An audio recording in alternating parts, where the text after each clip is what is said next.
sahabat. Selamat sahabat. Selamat tahun baru 2020.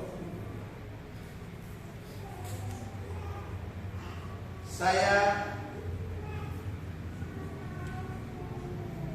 sebenarnya hari ini adalah jadwal daripada polisi Malang.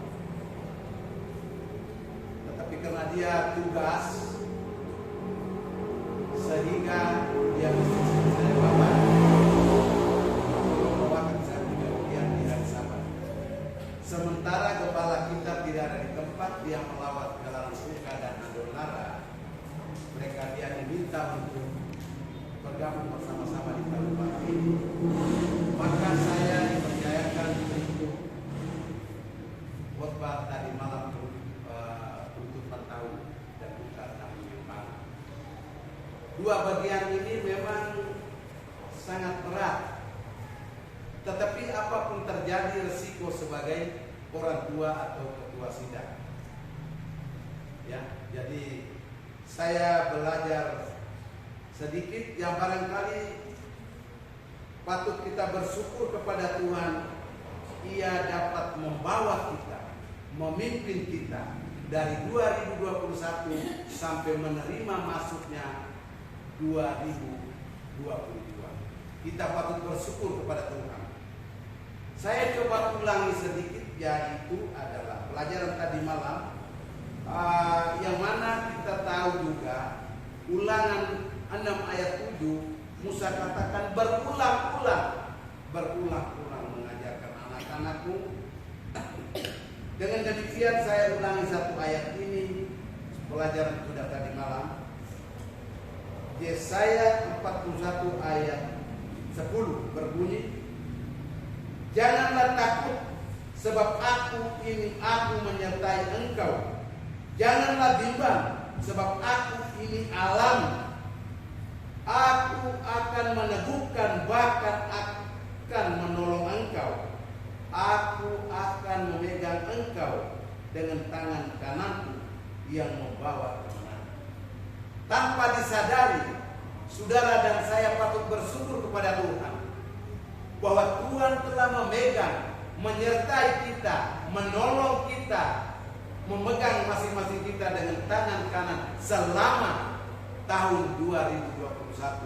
Dia mengantar kita masuk menerima tahun yang baru 2022 hari ini.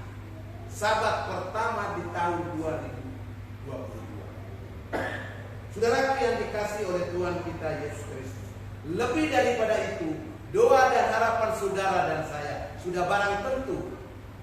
Tuhan, tolong kami, menyertai kami, bahkan memegang masing-masing kami dengan tangan kanan, mengantar kami masuk bukan hanya tahun yang baru, tapi melainkan masuk dalam kerajaan yang telah Tuhan sediakan bagi masing-masing kami setelah sejak dunia dijadikan sepenuhnya. Dengan demikian sudah tentu menjadi doa dan harapan saudara dan saya. Saudaraku yang dikasihi oleh Tuhan kita Yesus Kristus, kita patut bersyukur bahwa kita sudah menerima tahun yang baru. Di sini ayat sausen kita tadi, perikopnya Kolose 3 ayat 5 sampai 10. Rasul Paulus menulis, harus hidup manusia baru. Sesuai dengan tahun baru, kita harus hidup manusia baru di tahun yang baru. Ya. Saudaraku yang dikasihi oleh Tuhan kita Yesus Kristus, dari ayat 5 sampai ayat 10 ada 6 ayat. Yang paling pertama adalah kita dimintakan supaya matikanlah dalam diri kita sesuatu yang duniawi. Yang pertama. Yang kedua, ketika kita tidak matikan, maka semua yaitu akan mendatangkan murka Allah kepada anak-anak durhaka. Ya. Jadi kita tidak matikan diri kita, hal-hal hal duniawi, maka kita dianggap anak-anak durhaka dan saudara dan saya akan menerima murka Allah. Saudaraku yang dikasihi oleh Tuhan kita Yesus Kristus, ya. Tetapi ayat 7 ini dia katakan, dahulu juga kita dapat melakukan hal-hal yang sama, tidak matikan hal-hal duniawi, ya, dahulu, ya. Lalu kemudian, kenapa kita lakukan? Karena kita hidup di dalam kegelapan. Kita hidup di dalam kegelapan. Makanya ayat inti kita tadi, tetapi 1 Petrus 2 ayat 9, tetapi kamulah bangsa yang terpilih, imamat kerajaan. Saudara dan saya sebagai kepala rumah tangga adalah imam-imam rumah tangga. Kita bersyukur kita terpilih, bangsa yang terpilih, imamat kerajaan, bangsa yang kudus, umat kepunyaan Allah sendiri. Ya. Supaya apa? Supaya kita memberitakan perbuatan-perbuatan yang besar dari Dia. Dari siapa? Dari Yesus Kristus. Dia telah memanggil masing-masing kita dari gelap kepada terangnya yang ajaib. Yang dahulu kita juga lakukan karena kita dalam kegelapan. Ya. Satu kebanggaan, satu terima kasih dan bersyukur saya tidak terhingga di hadapan Allah. Ayat 10-nya, kamu yang dahulu bukan umat Allah, tetapi sekarang telah menjadi umatnya. Dahulu tidak dikasihani, sekarang telah beroleh belas kasihan. Ya. Saudara dan saya patut bersyukur kepada Tuhan. Saudara datang dalam kebenaran bukan karena hasil perjuanganmu, bukan karena hebatmu, tetapi justru Allah Yesus telah memanggil kita dari gelap, dari lumpur dosa kepada terangnya ajaib. Lalu kemudian saya rasa bersyukur dan berterima kasih tak terhingga oleh karena dahulunya bukan umatmu, tapi sekarang telah menjadi umatmu. Dahulu tidak dikasihani, tapi sekarang telah beroleh kasihan. Ini adalah nasihat-nasihat firman Tuhan melalui Rasul Petrus. Saudaraku yang dikasihi oleh Tuhan kita Yesus Kristus. Kemudian, tetapi sekarang buanglah semuanya itu. Buanglah semuanya ini, yaitu marah, geram. Jadi segala kejahatan kita tinggalkan manusia lama kita di tahun 2021 hingga membawa kita manusia baru ke 2022. Ini menjadi doa dan harapan kita. Ya. Kemudian ayat 9. Jangan lagi kamu saling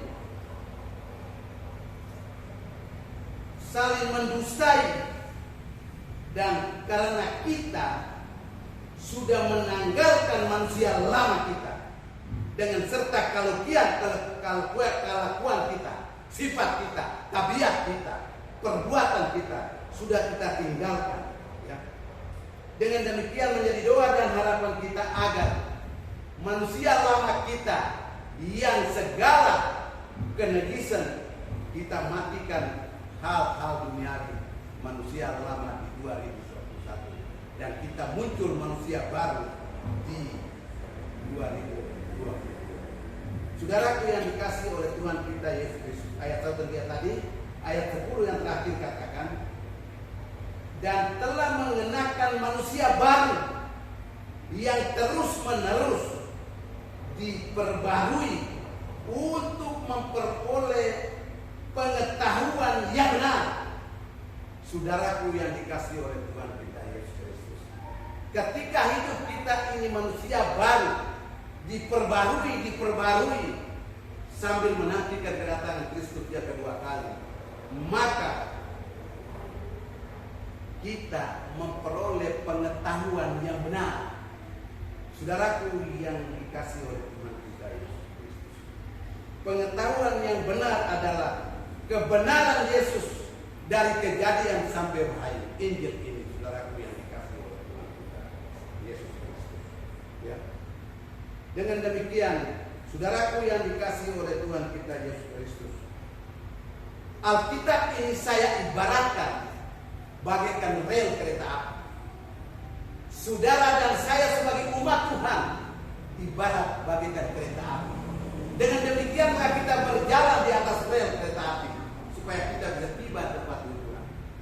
Jangan sampai kita jalan di luar rel kereta api. Kita tahu tibanya. Saudaraku yang dikasihi oleh Tuhan kita Yesus Kristus, ketika kita hidup di dalamnya dan kita masih belum mematikan hal-hal duniawi, kita tidak tinggalkan percabulan, kejahatan, hawa nafsu, nafsu jahat, juga keserakahan, dan sama dengan penyembahan berhala. Kita tidak tinggalkan itu, maka kita datang ke gereja. Tetapi Rasul Markus katakan, percuma. Itu terdapat di dalam Markus 7 ayat 7 sampai 9. Ya, saya bacakan di sini saudara itu kita. Kalau kita tidak tinggalkan manusia lama, perbuatan-perbuatan jahat yang lama, kita tidak muncul manusia baru, maka Rasul Markus katakan percuma. Kalau percuma kepala ke bawah kaki di atas, tapi percuma nol. Saudaraku yang dikasihi oleh Tuhan kita Yesus Kristus, Rasul Markus menulis pasal 7 ayat 7 sampai 9. Saya bacakan di saudara itu masing-masing. Ayat 7, percuma mereka beribadah kepadaku, sedangkan ajaran yang mereka ajarkan ialah perintah manusia. Ayat 8, perintah Allah kamu abaikan untuk berpegang pada adat istiadat manusia.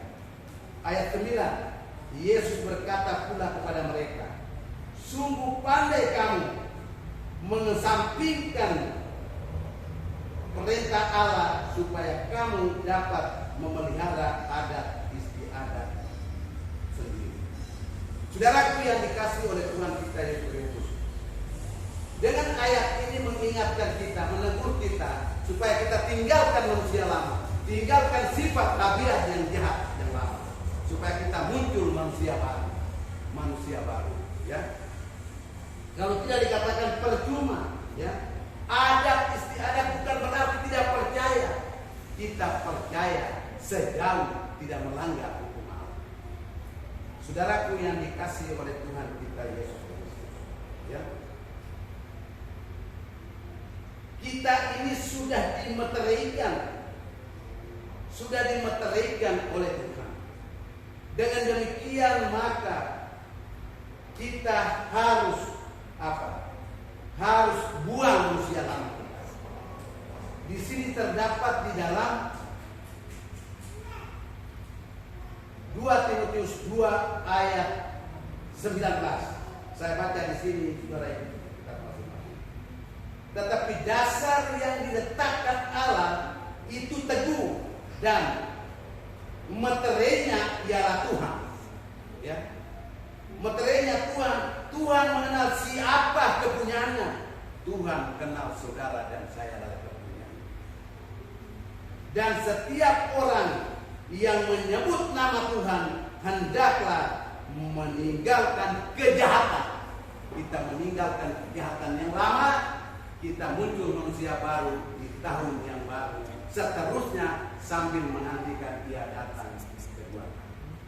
Saudaraku yang dikasihi oleh Tuhan kita Yesus Kristus, saya kembali kepada ayat catatan tadi bahwa dahulu kapan kita matikan duniawi, kapan kita matikan duniawi, kapan kita menjadi manusia baru? Sejak kapan? Itu terjadi ketika saudara dan saya menerima Yesus secara pribadi sebagai Tuhan dan Juru Selamat melalui baptisan. Maka kita tinggalkan manusia lama itu. Sejak itulah kita meninggalkan manusia lama. Tapi toh di dalam kegelapan berlangsung ini, iblis juga bekerja keras untuk mencobai kita. Yesus sendiri dicobai pada dunia. Dengan demikian maka kita harus berjaga-jaga supaya apa? Supaya kita terus hidup manusia baru sambil menantikan dia datang. Iblis sudah bekerja keras untuk menjatuhkan saudara dan saya. Coba lihat dulu, tolong bantu saya baca di 1 Petrus 5 ayat 8.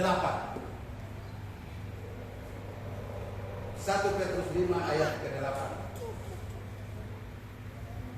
Sadarlah dan berjaga-jagalah, lawan musuh iblis berjalan keliling sama seperti singa yang mengawal dan mencari orang yang dapat ditelan.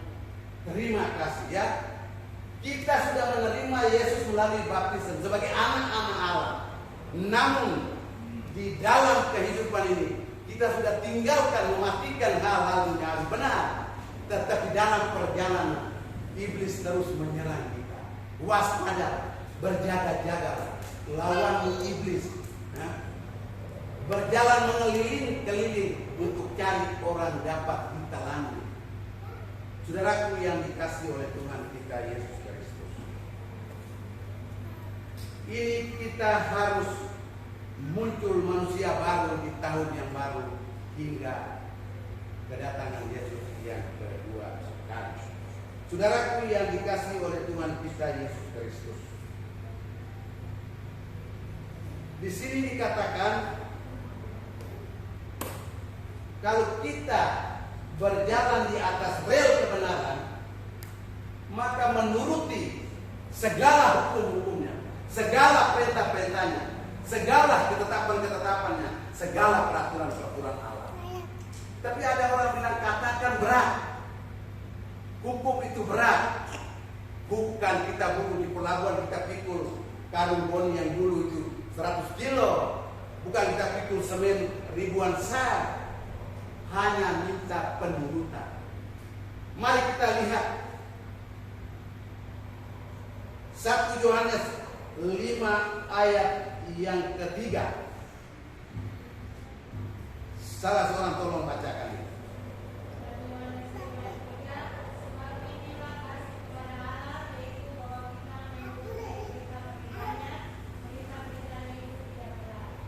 Tidak berat, ya, tidak berat. Saudaraku, saya coba ulangi, sebab inilah kasih kepada Allah, yaitu bahwa kita menuruti perintah-perintahnya. Perintah-perintahnya itu tidak berat. Ya. Memang tidak berat, memang betul tidak berat, tetapi iblis berjalan keliling mengaung-ngaung bagaikan singa untuk cari orang dapat ditelan. Semoga renungan yang singkat ini dapat menolong saudara dan saya agar berjaga-jaga dan matikan hal-hal duniawi, tinggalkan manusia lama dan muncul manusia baru. Ketika kita tinggalkan manusia lama, kita muncul manusia baru, maka Allah memegang saudara dan saya dengan tangan kanannya, menuntun, bukan hanya menerima tahun yang baru, tetapi menerima kerajaan yang telah disediakan sebelum dunia dijadikan. Itu adalah doa dan harapan. Dan kita, saudara dan saya, kita akan bertemu di Yesus muka dengan muka nanti di depan pintu gerbang surga. Semoga Tuhan memberkati saudara dan saya. Amin.